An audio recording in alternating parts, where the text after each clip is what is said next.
السلام عليكم. النهاردة هنتكلم عن how to get dataset. ده اكتر سؤال الناس بتسألنا عليه على صفحتنا على الفيسبوك. ازاي ان احنا نلاقي dataset او يعني بيانات نحملها من انهي مصدر عشان نقدر نطبق عليها اللي بنتعلمه في تحليل البيانات. اول حاجة هرشحها لكم هي كاجل. كاجل هي منصة يعني اي حد بيعمل عليها account for free، وبيكون بالنسبة له بقى هو بورتفوليو ليه لشغله وللبراكتس اللي هو بيعمله.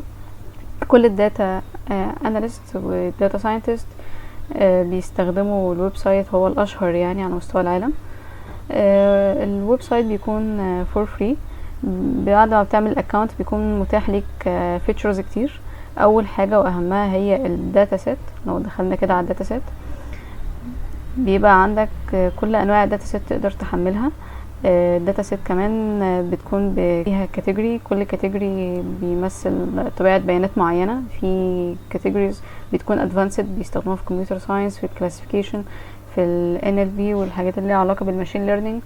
وفي كاتيجوري بتكون عشان الشخص يعرف براكتس او يعمل براكتسنج اللي هو بيتعلمه في تحليل البيانات، تطبيقات العملي، يعني يبقى عايز خلاص هو اتعلم ازاي يعمل تحليل بيانات واتعلم statistics وغيره، فازاي بقى يعرف يطبق عملي على اللي هو اتعلمه. مثلا لو خدنا category education، هو category education هو عبارة عن داتا سيت ليها علاقة انواع بيانات، بس بتكون او بيانات عن مواضيع بتكون سهلة على اي شخص هيبدأ لأول مرة، فالموضوع ما بيبقاش صعب على اي حد مثلا هياخدها هيحمل البيانات عشان يطبق عليها.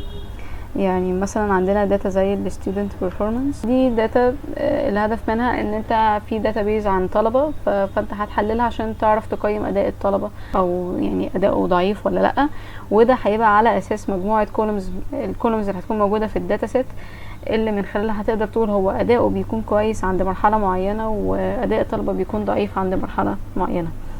الجميل في الداتابيز الداتا سيت اللي بتكون موجوده في كاجل ان كل داتا سيت موجوده عندك بيبقى في سيكشن الداتا كارد هنا معلومات عن الداتا، الاباوت عنها، فتعرف الداتا دي بتتكلم عن ايه. طبيعي كداتا اناليست ممكن تتعرض لبيانات تكون اول مره تشوفها عن مواضيع اول مره تسمع عنها او اول مره تجربها، فلازم تقرا كويس عن الداتا دي تعرف هي عباره عن ايه.